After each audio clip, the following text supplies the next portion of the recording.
पुण्यार्चक हैं श्रीमती नीलू संजीव जैन नेताजी, समन्वय जैन श्रीमती बीना जैन, अमित जैन, राहुल जैन, श्रीमती राशि जैन, शुभम जैन, आनंदपुरी कानपुर।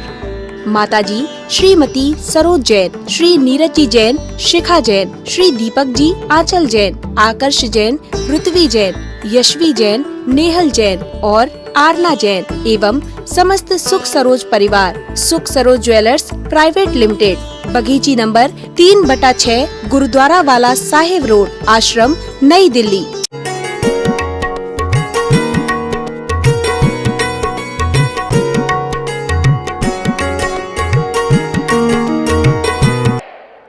चर्चा चल रही है विनय की। अगर हम विनयशील हो जाते हैं तो अपने आप हमारे मानसिकता के अंदर एक संतोष प्राप्त हो जाता है।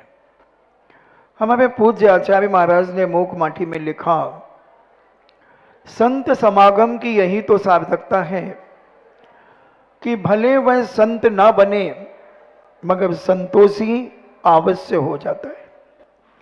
देखिए माताएं बातें नहीं कर रही, अभी बहुत बातें कर रही हैं। जब मंगलाचरण चल रहा था तब भी तुम लोग बात कर रहे थे। ये जिनवाणी का अभिनय है और जिनवाणी का अभिनय करने वाला ऐसे तीव्र निधत निकाचित कर्मों का बंद करता है कि जब ये कर्म उदय में आते हैं तो उनकी 64 धार को कोई पहुंचे वाला नहीं मिलता। हम सोचते हैं कि हम बहुत अच्छे लग रहे हैं। जब यहां मंगलाचरण शुरू हो गया तो आपके मुख से सांसारिक बातें निकलना महान पाप का कारण है। ऐसे तीव्र ज्ञानावर्णी कर्म का बंद होगा कि आप वही वस्तु रख देंगे और ढूंढ ढूंढ करके पूरे घर को छान मारेंगे तो वो वस्तु आपको दिखेगी नहीं। कई बार ऐसा हो जाता है कि हमारी आंखों में चश्मा लगा रहता है, हम कहते हैं मेरा चश्मा लाना, और ढूंढते रहते हैं चश्मा कहाँ है, चश्मा कहाँ है। ये सब ज्ञानावर्णी कर्म के बंद के कारण है। कम से कम हम नियम तो ले लें कि जैसे ही हम धर्म सभा में आते हैं या जिनालय में पहुंचते हैं, हम संसार संबंधी कोई भी चर्चा नहीं करेंगे। इसमें भी बहुत बड़ा पुण्य हम अपने जीवन में संचय कर सकते हैं। मगर कुछ लोगों की आदत होती है, वो दूसरा बाजू वाला बोलना भी नहीं चाहता, सुनना भी नहीं चाहता, फिर भी कान के पास मुंह ले जाकर के उससे कुछ ना कुछ बुदबुदाएंगी। ये स्त्रियों की एक निकृष्टता होती है। बुरा मत मानना, और मान जाओ तो मेरा क्या ले जाओगे, मुझे कोई फर्क नहीं पड़ता। जितने मुल्ला घटेंगे उतने रोजा कम होंगे। मगर ये सभ्यता नहीं है। आप पढ़े लिखे लोग हैं, अच्छे घरों के लोग हैं, जैन कुल में आपका जन्म हुआ है, तो इतना तो प्रत्येक माँ बहन भाइयों को विवेक रखना ही चाहिए कि हम कहां पर बैठे हैं। दिन भर तो बोलते हो, अगर घंटे आधा घंटे नहीं बोलोगे तो क्या हो जाएगा। देखो अभी भी बोल रही है वो, अभी भी बोल रही। एक बार मैंने अब तो प्रवचन का टॉपिक चेंज हो गया, क्योंकि मैं लिखा पढ़ी करके नहीं लाया था कि मैं पुनः नोट्स देख लेता और बता देता आपको। मैंने बहुत पहले एक सुनी थी एक घटना, वो आपको बताना चाहता हूं। एक व्यक्ति कुत्ते की पूंछ को सीधा करना चाह रहा था, तो उसने एक सोने का पाइप बनवाया, उसमें हीरे मोती जवाहरात डायमंड आदि लगवा करके बहुत सुंदर पाइप बनाया। और उसने कुत्ते की पूंछ, कुत्ते को चैन से बांध करके पूंछ को पाइप में डाल दिया और इस प्रकार का एंगल बना दिया, बिल्कुल यूं। उधर से पाइप को ऊपर लटका दिया, यहां से एंगल सही कर दिया और कुत्ते के लिए बहुत अच्छा भोजन देता था। कुत्ता भोजन करता रहा 12 साल तक, क्योंकि एक व्याकरण पढ़ने वालों के लिए तिल तुम्बी न्याय आता है कि 12 साल तक एक तुम्बी में एक तिल डालते रहो, और जब वो तुम्बी भर जाए तब तुम्हें व्याकरण का पूरा ज्ञान हो जाता है। तो उसने भी सोचा कि 12 साल तक इस पाइप में अगर कुत्ते की पूंछ डाल देंगे हम, तो जो एस के आकार की होती है वो आई के आकार की हो जाएगी। 12 साल तक बेचारा इंतजार करता रहा, और जब उसने वो पाइप निकाला तो देखा कि कुत्ते की पूंछ तो टेढ़ी की टेढ़ी थी। ऐसे में ही मैं भी 1994 में आगरा में आया था, और उस समय से आगरा वालों की पूंछ एक पाइप में डाल करके गया था, और 29 साल के बाद आया, मगर जब देखा तो वो टेढ़ी की टेढ़ी निकली। अब तुम में उसमें क्या अंतर है तुम समझ लेना। ऐसा सन्नाटा अगर पहले आ जाए, ये शायद इस चांटे की 5 उंगलियां सबके गालों पे उछल गई होंगी, क्योंकि एक चुप करने का भी एक चांटा होता है। जब बच्चा हरकतें करता है, इधर इधर आता कि नहीं आता, इधर आ, और एक चांटा देती है खींच करके, बच्चा तिल मिला जाता है, रोता है, चीखता है, और दूसरा चुप होता कि नहीं होता, चुप होता, एक और दूंगी, चुप हो, और एक और दे देती है, फिर चुप हो जाती हैं। तो हमने भी 2 चांटे मारे थे। पहले चांटे में तुम थोड़े से खिलखिलाई थे, मगर दूसरे चांटे में तुम बिल्कुल शांत हो गए। काश अगर एक एक मां बहन भाई ये नियम ले ले कि मैं जैसे ही इस पंडाल के प्रांगण में आऊंगा और मौन ले लूंगा। ये सभ्य लोगों की सभा मानी जाएगी। ज्ञानवान, विवेकवान, गुणवान, चारित्रवान और महान व्यक्तित्व के धनी जैनाचार्य के कुल में जन्म लेने वालों की सभा मानी जाएगी। सभ्यता सीखे। साधु कुछ सिखाने नहीं आता है, साधु तुम्हें जगाने आता है कि जो तुम भौतिक बात के युग में सो गए हो, पंच इंद्रियों के विषयों में जो तुम लिप्त हो गए हो, राग देश कसायों में जो तुम अपना जीवन बिता रहे हो, उससे थोड़ा सा उठो। वो तुम्हें आवाज लगाता है, उठो, जागो और अपने मार्ग को प्रशस्त करो। इस मनुष्य पर्याय का सदुपयोग करो। केवल रोटी कपड़ा और मकान में जिंदगी मत जियो। ये रोटी कपड़ा और मकान किसके पास नहीं है बंधुओं, किसके पास नहीं है? जिसे हम भिखारी कहते हैं, वो भिखारी भी करोड़पति है। मत समझ लेना अपने आप को ज्यादा अमीर। जब भारत सरकार ने 8 नवंबर को नोटबंदी की थी, उस समय में ब्यावर में चातुर्मास कर रहा था। ऐसे ही खचाखच सभा भरी थी, ये तो बहुत कम है। पूरे दोनों तरफ पंडाल ठसाठस भरा हुआ था, और मेरा प्रवचन चल रहा था, जो वहां कुल 250 घर हैं जैन समाज के, और उधर जैन, अजैन, श्वेतांबर सब आया करते थे। प्रवचन चल रहा था, धीरे धीरे एक एक आदमी उठ करके जाने लगा। प्रवचन बड़ा फ्लो में चल रहा था। मैंने देखा 5-7 मिनट में 5-7 लोग बचे, बाकी पंडाल खाली हो गया। मेरे मन में बुरा भाव आया कि शायद कोई मर गया होगा, इसलिए उसके जनाजे में जाना होगा, इसलिए उठ करके चले गए। मैंने भी कहा कोई बात नहीं, अपन भी दया भाव रखो, कोई मर गया है, ये बाकी लोग क्यों रह जाएं, ये भी चले जाएंगे। और मैंने जिनवाणी स्तुति करके मैं कमरे में आ गया। 10-5 बच्चे जब मुझे छोड़ने आए, बोले महाराज जी। मैंने कहा क्या हुआ? बोले नोटबंदी हो गई। मैंने कहा कि? बोले 1000 के नोट की, और 500 का भी बंद हुआ था। 500 का, 1000 और 500 के नोट बंद हो गए। अरे मैंने अब समझ गया, जब तक राज नहीं खुल पाए तुम अपनी आवाज सजा लो, और जब तक श्वास नहीं रुक पाए तुम अपना इतिहास बना लो। मैं समझ गया ये चोरी करने वाली महिलाएं घर गई हैं, जो साड़ियों में नोट छुपा छुपा कर के रखी हैं, पेटी कोट के अंदर, पेटी के नीचे, पेपर के नीचे, इधर उधर, वो सब इकट्ठा करके बदलना है, क्योंकि बहुत जल्दी मोदी ने कम समय में नोट बदलना है। 15 दिन के बाद एक महिला मेरे पास आई, बोले महाराज जी। हमने क्या? बोले उनको मैंने 5 लाख रुपए दिए थे बदलने के लिए, उनने अभी तक नहीं दिए। मैंने हमसे पूछ के दिए थे? बोले नहीं। तो हमने अब तुम जानो, हमसे पूछ के देती तो मैं जरूर दिलवा देता। एक बिटिया ने मुझसे पूछ के अपने पति को रुपया दिए थे, 2.5 लाख रुपया, कि महाराज जी दे दूं इनको, आप जिम्मेदार। मैंने कहा चल मेरी जिम्मेदारी। 6 महीने हो गए उस भाई ने दिए नहीं।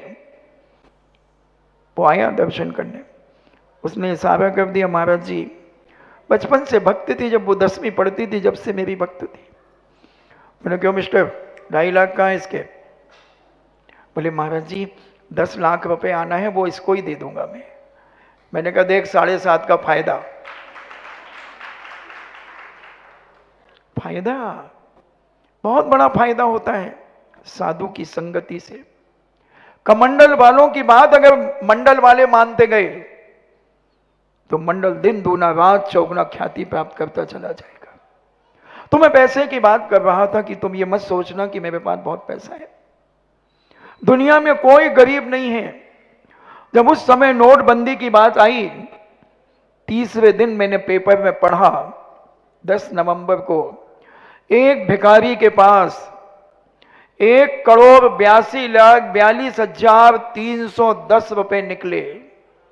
भिखारी के पास कितने? 1,82,42,310 रुपए निकले। कौन है गरीब? अरे मन होता है गरीब। जिसका मन अमीर होता है वो कभी गरीब नहीं होता बंधुओं, और जिसका मन गरीब होता है वो अरबपति भी रहे मगर वो गरीब की ही कोटि में आएगा, वो गरीब की ही कोटि में आएगा। और मैं तो कहता हूं जिसका गुरु गरीब है उसका भक्त अमीर है, और जिसका गुरु अमीर है उसका भक्त गरीब है। हमारे दिगंबर साधु फकीर होते हैं, फक्कड़ होते हैं, तो हमारी दिगंबर जैन समाज संपन्न होती है। और जिनके गुरु स्वयं धन दौलत रखते हैं उनके भक्त गरीब होते हैं। इसलिए अपने मन को बुलंद बनाओ, अपने मन को मजबूत बनाओ, और जिसका मन पवित्र होगा, जिसका मन के अंदर दान देने का परिणाम जागृत होगा, उसके वहां नए होते हुए भी वो करोड़ों का दान कर देगा। अब प्रवचन तो बदल ही गया, विनय की बात तो चली गई, अब तो दान की बात आ गई। एक अजमेर की घटना, एक महिला भोली भाली, ज्ञानोदय तीर्थ क्षेत्र बन रहा था और वहां त्रिकाल चौबीसी की बात चल रही थी। उस समय 11 लाख रुपए की चौबीसी थी 94 के अंदर। क्या मायने रखता था उस समय के 11 लाख और आज के में? अगर एक शून्य तो जोड़ ही दो कम से कम। ये किसके बच्चे हैं? एक बार एक विद्वान अपनी लेखनी से अपने लेख लिख रहे थे, तो ऐसे ही बच्चे शैतानी कर रहे थे। तो वो विद्वान अपनी पत्नी से कहता है अपने बच्चे को संभालो। तो वो कहती है क्या मैं दहेज में लाई थी? तो वो कहता क्या मैं बारात में ले गया था क्या?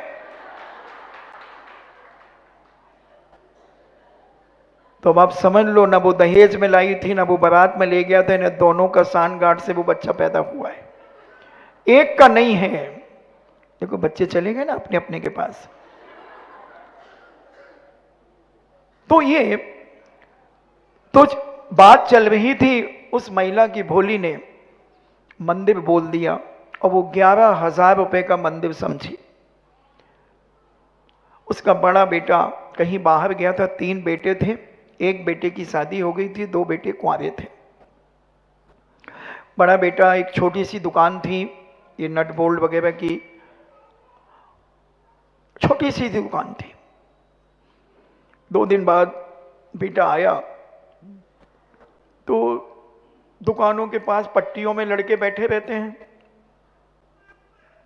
तो वो जैसे ही आए तो कहते अरे आओ सेठ जी, आओ सेठ जी। उसने कहा मुझे सेठ जी क्यों कह रहे हो? अरे भैया तेरी मम्मी पहला मंदिर नारेली में बोल करके आई है। बोले तुम्हारा दिमाग खराब है क्या? बोले हाँ हाँ तेरी मम्मी बोल के आई है भाई, 11 लाख का मंदिर। वो घर गया, दरवाजा खटखटाया, माँ ने खोला। बोले मम्मी तो मंदिर बोल के आई है। बोले हल्ला नहीं कर, मैं अपने ये कंगन बेडो थी वो, बोले मैं अपने ये कंगन अंगन बेच करके दे दूंगी। ऊपर गया, बोले मम्मी सही बताओ। अरे बोले बेटा 11,000 का है, मैं कंगन बेच के दे दूंगी। बोले तेरा दिमाग खराब है, कमरा बनता 11,000 में, तू मंदिर बनवाएंगी? बोले हल्ला मत कर, सो जा, थका आ रहा है, फालतू की बातें करता है। सुबह 5 बजे उठा और उसने अध्यक्ष जी को फोन किया। भागचंद जी गदिया उस समय ज्ञानोदय तीर्थ क्षेत्र के अध्यक्ष थे। तो बोले हाँ हाँ आपकी मम्मी मंदिर बोल के आई है, पहला मंदिर। 17 मंदिर पहले ही दिन हो गए थे। तो बोले कितने का है? बोले 11 लाख का। उसके वो डब्बा वाला फोन चलता था उस समय, वो हाथ से रिसीवर गिर गया, वो माथा पकड़ करके बैठ गया। दोनों भाई उठ करके आ गए। बोले भैया क्या हुआ? बोले मम्मी मंदिर बोल करके आई है, कैसे मंदिर बनेगा? मम्मी आ गई। बोले मम्मी 11 लाख का है, समझती नहीं हो कोई चीज को। बोले 11 लाख का है। अब मम्मी को तो ऐसे जैसे सांप ने काट दिया। अब बेचारी विधवा थी, क्या कर सकती थी?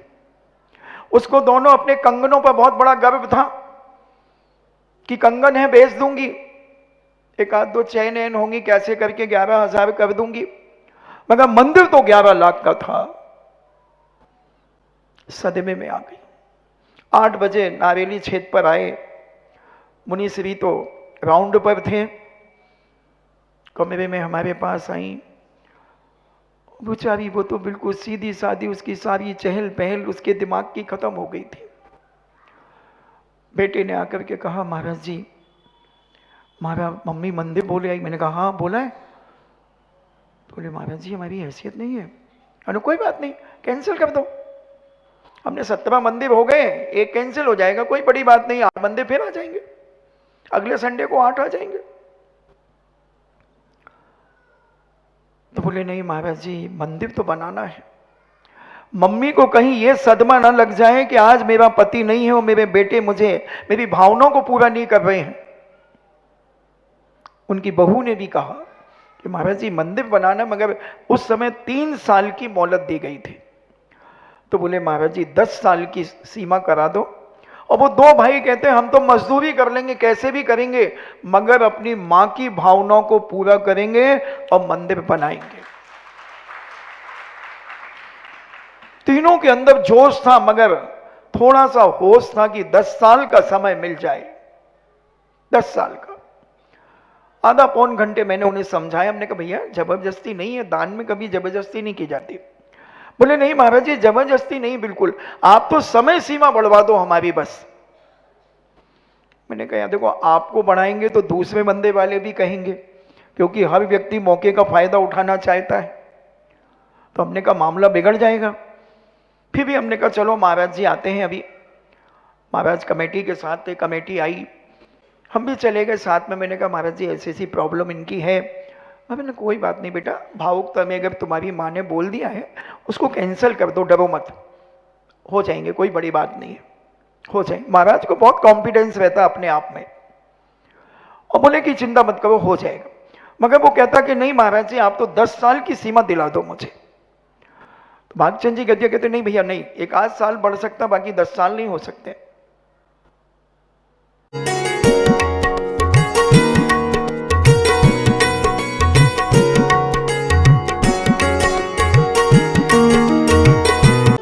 इस कार्यक्रम के पुण्यार्चक थे श्रीमती नीलू संजीव जैन नेताजी, समन्वय जैन श्रीमती बीना जैन, अमित जैन, राहुल जैन, श्रीमती राशि जैन, शुभम जैन, आनंदपुरी कानपुर। माताजी श्रीमती सरोज जैन, श्री नीरज जी जैन, शिखा जैन, श्री दीपक जी, आंचल जैन, आकर्ष जैन, पृथ्वी जैन, यशवी जैन, नेहल जैन और आरना जैन एवं समस्त सुख सरोज परिवार, सुख सरोज ज्वेलर्स प्राइवेट लिमिटेड, बगीची नंबर 3/6, गुरुद्वारा वाला साहिब रोड, आश्रम, नई दिल्ली।